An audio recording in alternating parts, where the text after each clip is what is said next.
Most home gardeners are told that if plants look weak, the answer is simple. Buy a better fertilizer, water more often, add one more product, try a different bag, a different bottle, a different promise. And for a while, that seems to work. The leaves green up, the growth comes back, the garden looks better for a few weeks. But then the same problem returns, and now you need even more of the same help just to keep things going. That is the part many people never question. They think the plants are the problem. They think the weather is the problem. They think their garden is just difficult. But often the real issue is much quieter than that. The soil is losing its ability to hold water. It is losing its ability to keep nutrients in place. It is losing the life inside it that makes a garden strong in the first place. So you keep feeding the crop, but the ground beneath it gets weaker every season. That becomes expensive, not only in money, but in effort. You water more, and the soil dries out again. You add fertilizer, and part of it washes away. You compost, but the effect feels temporary. You work harder every year, yet the garden still feels fragile. One hot week, one heavy rain, one missed feeding, and the whole system seems to struggle. That is where many backyard growers quietly give up. Not because they are lazy, not because they do not care, but because they were handed a model that treats soil like an empty container. Put enough in, and something good should come out. But living soil does not work that way. It behaves more like a system than a bucket. And when that system is damaged, more inputs do not always fix it. Sometimes they only hide the weakness for a little longer. There is an older answer to this, a much older one. Long before garden centers, irrigation catalogs, or commercial soil boosters, people were building land that stayed fertile for generations. Not for one season, not for a few years, for centuries. In one part of the world, they created soil so dark, so rich, and so strangely alive that modern scientists were forced to admit something uncomfortable. People without modern technology had figured out a way to make poor ground become permanently better. And the most surprising part is what they used. Not a patented formula, not a rare mineral, not anything you need to order online, just burned plant waste, made in a very particular way. If you understand that system, even at a simple backyard level, you stop thinking only about feeding this week's crop. You begin thinking about building ground that can support your family year after year with less water, fewer purchased inputs, and far more stability than most people think is possible. That is where this story begins. The biggest mistake in home gardening is not a lack of effort, it is a flawed model. Most people were taught to think of soil as something passive. Dirt in a raised bed, dirt in a pot, dirt in a field. If plants are hungry, add nutrients. If they droop, add water. If yields fall, replace what is missing. That sounds reasonable, and sometimes it works for a while, but it trains you to manage symptoms instead of strengthening the system underneath them. That is why so many gardens become dependent. Once the soil loses structure, water moves through too quickly or not at all. Once the biology thins out, nutrients become less available to roots. Once organic matter breaks down without anything stable to support it, the whole growing space becomes reactive. You are no longer working with the soil, you are propping it up. This is not your fault. It is how modern gardening is often sold to ordinary people. Quick result, fast correction, seasonal fix. Most advice focuses on what you should add next, not on how to create ground that becomes more reliable over time. So people assume they need more products, when what they really need is a better foundation. Healthy soil is not just a storage space for roots, it is a living structure. It holds moisture, it buffers temperature changes. It protects nutrients from being lost too quickly. It gives beneficial microbes a place to live. It creates stability. When that stability is present, plants do not need to be rescued so often. They simply grow in a stronger system. That is why some gardens seem easy. Not because those gardeners are lucky, not because their seeds are magical, but because the ground itself is working with them. Water lasts longer.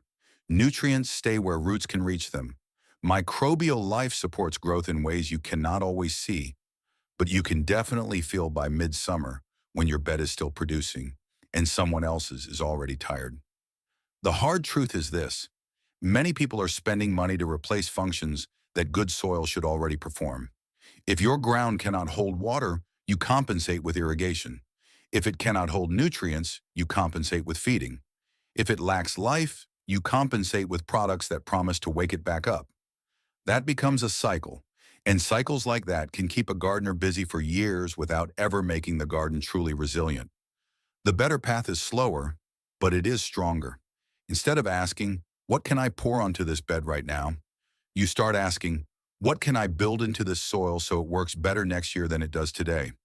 That is a different mindset. It values long-term function over short-term correction. It values systems over quick fixes. And once you see gardening that way, an ancient black soil from the Amazon stops sounding like a strange historical detail and starts sounding like a practical lesson we should have been paying attention to all along. Deep in the Amazon, where many soils are naturally poor and heavily weathered, archaeologists began finding patches of land that did not behave the way they should. The surrounding ground was often acidic and low in nutrients. It could grow things for a while, but not in the sustained, rich, almost effortless way these dark patches could. Yet scattered through the region were areas of black earth so fertile that they stood apart immediately. This soil came to be known as Terra Preta, which simply means black earth. At first that might not sound dramatic, but the deeper researchers looked, the stranger it became. This was not an ordinary natural soil type. It was clearly shaped by human activity. It contained unusually high levels of stable carbon, along with pottery fragments, organic residues, and other signs of long habitation. More importantly, it remained fertile long after the people who created it were gone. That changed the question completely. The mystery was no longer how this land grew so well in the present. The mystery was how it had stayed productive for such an extraordinary length of time. Some of these sites were linked to pre-Columbian communities dating back many centuries, in some cases well over 1,000 years. In practical terms, that meant people had found a way to build fertility into the ground so deeply that the effect outlived them by generations. Modern gardening rarely thinks like that. Most advice is seasonal. Improve this bed for spring, correct this deficiency for summer, add this product before fall. But Terra Preta suggests a very different model. It suggests that human beings can create soil that does not simply receive fertility for a short time. It can retain and organize fertility in a much more lasting way. That is why the discovery matters. It is not just archaeology. It is not just history. It is a direct challenge to the assumption that older farming methods were always crude, primitive, or limited.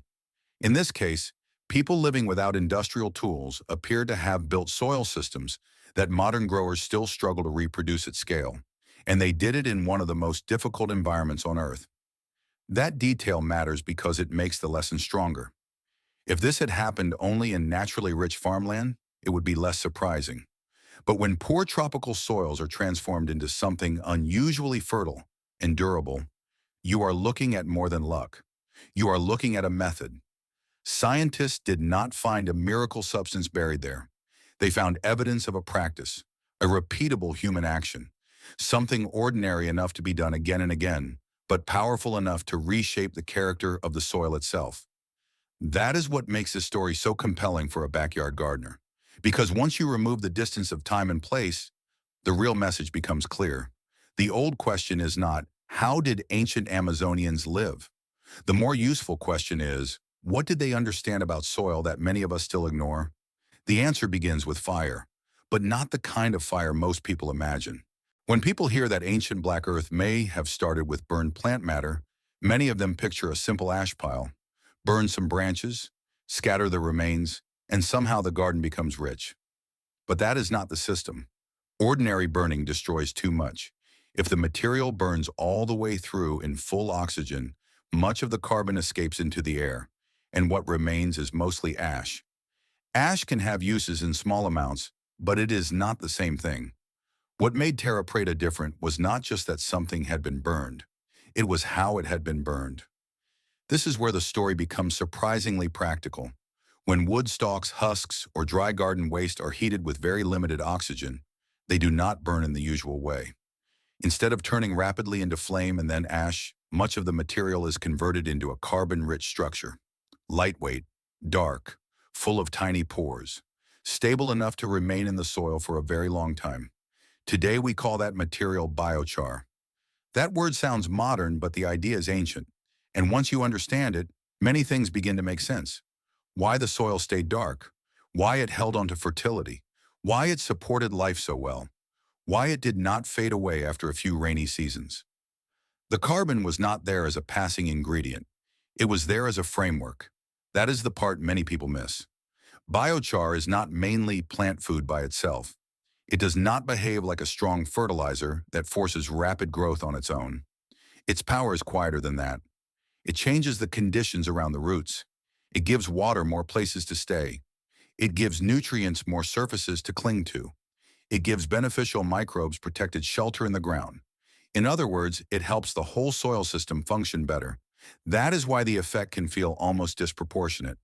A gardener looks at a handful of black material and wonders how something so simple could matter much. But the secret is not in bulk. It is in structure. A porous carbon piece may look small from the outside, but internally it contains an enormous amount of surface area. That is what turns it from a piece of char into a kind of long-lasting habitat. Now, the Amazon story sounds less mystical. Ancient people may not have used laboratory language, but they likely understood results through observation. They would have seen that certain residues from controlled burning improve the ground in a lasting way. They would have noticed better moisture, better growth, better resilience. Over time, a practice becomes tradition, and tradition, repeated long enough, can produce a landscape that seems almost unbelievable to those who no longer remember how it was made. This is where the old black soil stops being an ancient curiosity and becomes a practical clue. Because the same principle can be used in a modern backyard, at a small scale, with dry prunings, sticks, stems, and other waste many gardeners already have. Not as a trick, not as a miracle, as a method. And once you understand what that carbon structure is really doing inside the soil, you begin to see why so many people feel their beds are always thirsty, always hungry, and always one step away from decline. The real power of biochar comes from what happens during low oxygen heating and what that leaves behind. When dry plant material is heated in a limited oxygen environment, the volatile compounds are driven off and much of the remaining structure becomes concentrated carbon. But unlike a dense chunk of coal, good biochar is full of microscopic spaces, tiny channels, cavities, irregular surfaces, places where water can sit, where nutrients can be held, and where microbial life can settle in relative safety. That changes the behavior of soil in three very important ways. First, it helps with water, not in a magical way, not by creating water from nowhere, but by improving the soil's ability to hold moisture in a more balanced way. In sandy or tired soils, water can move through too quickly. In hard soils, it may run off or pool unevenly. Biochar adds a kind of buffering structure. Think of it as a sponge-like framework mixed into the ground. After rain or irrigation, some of that moisture remains available around the root zone instead of disappearing so fast. Second, it helps with nutrients. Many nutrients are mobile. Nitrogen especially can be lost easily, and other dissolved minerals can move below the root zone after watering or heavy rain. Biochar's surface area gives those nutrients more places to attach and linger. That does not mean it replaces compost or natural feeding. It means the things you add are more likely to stay in the system long enough to do useful work. Over time, that can reduce waste and help explain why some growers see less need for repeated feeding. Third, it helps with biology. Good soil is alive. Bacteria, fungi, and other microorganisms are not decorations. They are part of the engine. They help break materials down, cycle nutrients, and support root health. Biochar gives these organisms shelter. Inside those protected spaces, microbial communities can establish themselves more effectively than in a bare, unstable medium. That matters because healthy biology often makes the difference between a garden that constantly needs correction and one that begins to regulate itself more naturally. This is why raw biochar is usually best thought of as something to prepare before use. Many experienced gardeners do not simply throw fresh char straight into a bed and walk away. They moisten it. They mix it with compost, manure, worm castings, or diluted nutrient-rich liquids first. Some let it sit for days or weeks. The reason is simple. Biochar works best when it enters the soil already carrying life and fertility. not as an empty carbon shell. Once charged that way, it becomes much more effective as part of the soil system. This is also why the method has attracted serious attention in agriculture and climate discussions. In some studies, biochar has been linked to meaningful yield improvement, better nutrient efficiency, and reduced fertilizer demand depending on crop, soil type, and application method. Some reports have shown around 25% improvement in yields under the right conditions, along with lower nitrogen requirements in the early years. Results vary, as they always do in real soil, but the direction is hard to ignore. What matters most for the ordinary gardener is not the headline number. It is the principle underneath it. You are taking waste material from the backyard. You are converting it into a stable form of carbon. You are combining it with living fertility. Then you are putting it back into the ground in a way that makes the whole soil more capable of supporting itself. That is not a seasonal trick. That is system building. And systems like that tend to reward patience. One reason this subject has become so interesting to scientists, growers, and environmental groups is that biochar sits at the meeting point of three problems many people care about: soil degradation, rising input costs, carbon in the atmosphere. Usually those issues are discussed separately, but biochar connects them. From a gardening point of view, the value is practical: better soil structure, better moisture retention, better nutrient use. In field trials and controlled studies, researchers have often found that biochar can improve crop performance when matched to the right soil and combined with other fertility sources. The exact outcome depends on the crop, the climate, the soil condition, and how the char is prepared. But the overall pattern has kept serious attention on the method for years. From a climate point of view, the logic is just as interesting. When plant material rots or burns completely, much of its carbon returns to the atmosphere relatively quickly. But when part of that biomass is converted into stable char and then placed in soil, a portion of the carbon can remain there for a very long time. That is why biochar is often discussed as one of the more realistic carbon storage tools available. It does not solve everything. Nothing does. But it takes material that would usually be treated as waste and turns part of it into something stable, useful, and long-lasting.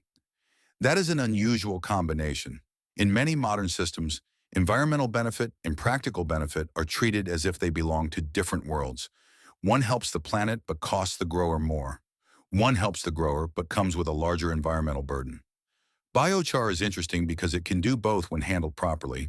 It can improve the performance of a backyard or farm soil while also keeping some carbon out of the atmosphere for much longer than ordinary decomposition would. That is not hype. It is simply why so much investment and research continue to flow into this area. And yet the basic principle remains surprisingly accessible. That is what makes it so appealing for ordinary people. You do not need an industrial facility to understand the concept. At a household level, the lesson is still the same as it was centuries ago. Waste biomass is not always waste. Under the right conditions, it becomes infrastructure for the soil. There is something deeply reassuring in that, because it means independence does not always begin with buying something new. Sometimes it begins with seeing old materials differently: dry branches from pruning, stalks, twigs, yard trimmings. The very things many people pile up and haul away can become part of a longer-term plan to strengthen the land under their feet.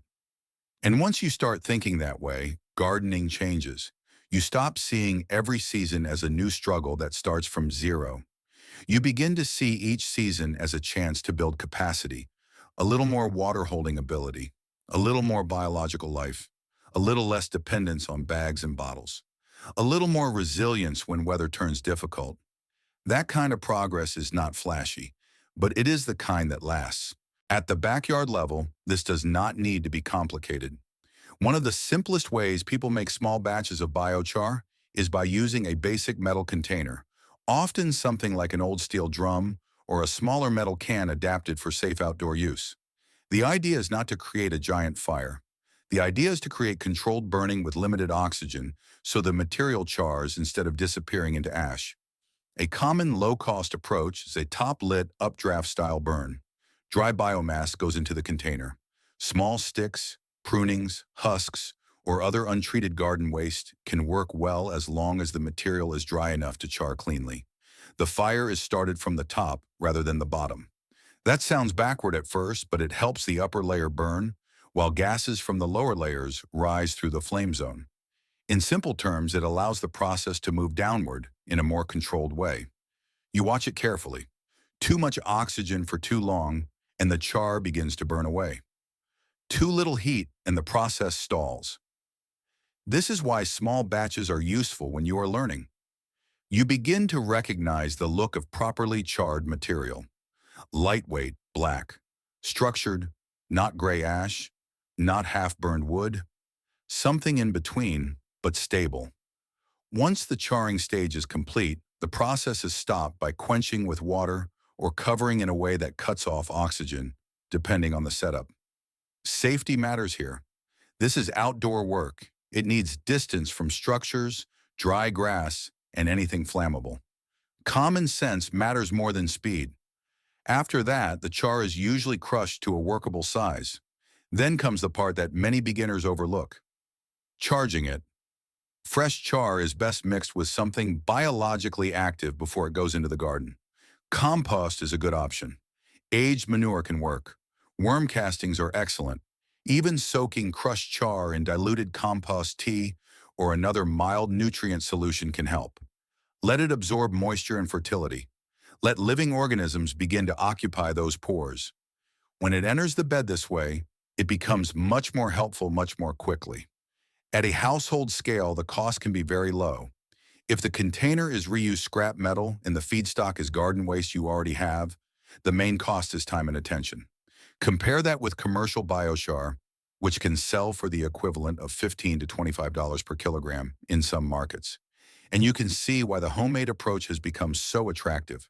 The material is not mysterious. What matters is learning the method and using it carefully. Then you start small. One bed, one border, one section near heavy feeders like tomatoes, squash, or corn. You observe moisture. You observe growth. You compare that area with the rest of the garden over a full season, not a weekend. That is how practical growers learn what works. Quietly, repeatedly, without needing to make grand claims before the results are there. That kind of approach builds confidence. And confidence built on observation tends to last longer than confidence built on advertising. The deeper lesson in all of this is not really about charcoal. It is about time. Modern gardening often pushes you to think in very short cycles. Fix this deficiency now, boost this crop now, correct this problem now. There are moments when that is necessary, but if that becomes your whole model, the garden never becomes truly secure. It stays dependent on constant intervention. It stays vulnerable to every heat wave, every missed watering, every price increase at the store.